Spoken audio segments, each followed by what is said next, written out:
शनिवार के दिन जो पीपल के वृक्ष में सरसों के तेल का दीप लगाता है उसको शनि कभी परेशान नहीं करता। एक बात हमेशा ध्यान रखिएगा, मान लो अगर कोई भारी रोग ऐसा शनि महाराज के कारण हो गया हो, अच्छे काम करते करते उल्टे हो रहे हैं, होते किसी किसी के साथ में विपरीत परिस्थितियां आ जाती है, अच्छा करने जाओ बुरा हो जाता है, अच्छा कर्म करने जाओ बुरा हो जाता है। तो पीपल के वृक्ष की जो छाल होती है, छाल देखिए पीपल के वृक्ष में जो छाल लगी होती है, उस छाल को घिसकर चंदन बनाकर भगवान शंकर का स्नान कराकर, अभिषेक कराकर, पूजन कराने के बाद में पिपलेश्वर महादेव का नाम लेकर, कौन से महादेव? पिपलेश्वर महादेव का नाम लेकर वो जो घिसी हुई छाल होती है उस छाल का तिलक भगवान शंकर को लगा लो और उसी का थोड़ा सा भाग अपने कंठ पर, मस्तक पर लगाना प्रारंभ कर दो। धीरे धीरे जो विपरीत दशा है वो सुधरना प्रारंभ हो जाती है। और नाम याद रखना, पिपलेश्वर, जम के बोलिए पिपलेश्वर महादेव।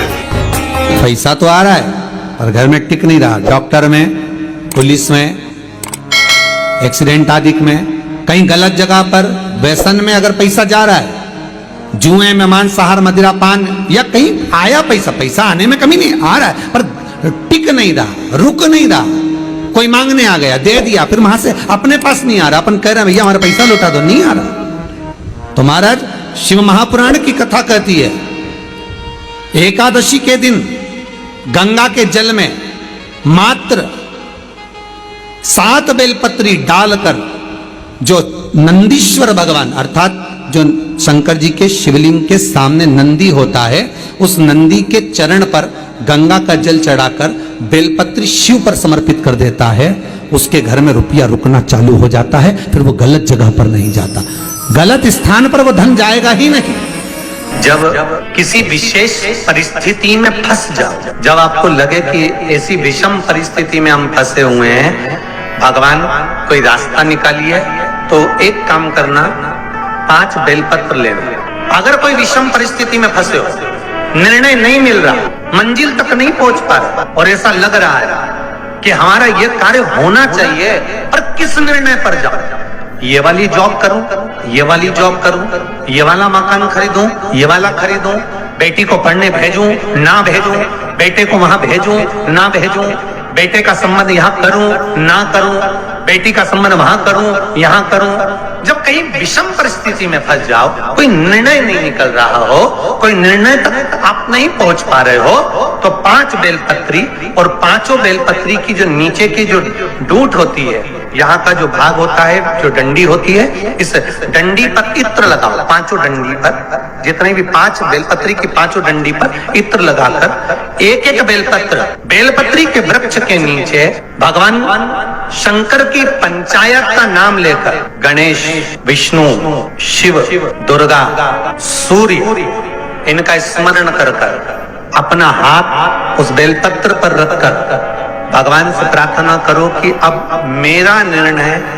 आपको सौंप दिया गया है, आपको जो निर्णय करना है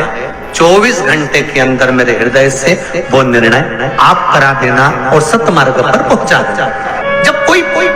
परिवार में निर्णय नहीं हो पा रहा हो, कोई विषम परिस्थिति में फंस गए हो, निर्णय होना जरूरी है। शिव की पंचायत हमें दे। एक बहुत सुंदर बात कहेंगे कि शिव पंचायत के अंतर्गत अगर शरीर में रोग भारी हो गया, बहुत तकलीफ है, शरीर में कष्ट है, बड़ा भारी रोग हो गया है, बहुत तकलीफ में अगर शरीर चल रहा है, तो निवेदन करूंगा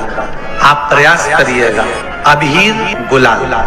आती बाजार में मिलती, अबीर गुलाल शिव जी पे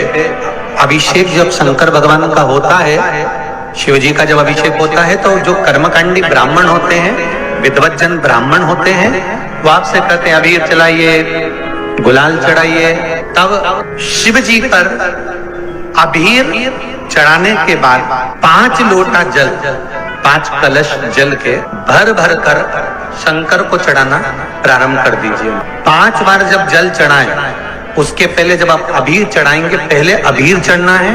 अबीर जब चढ़ा दें, चढ़ाते समय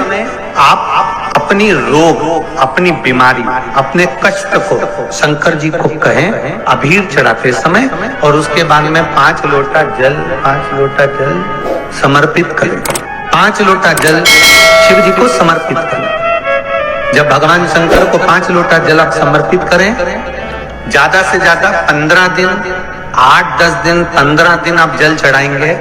जितना शरीर में रोग होगा, कष्ट होगा, बीमारी होगी,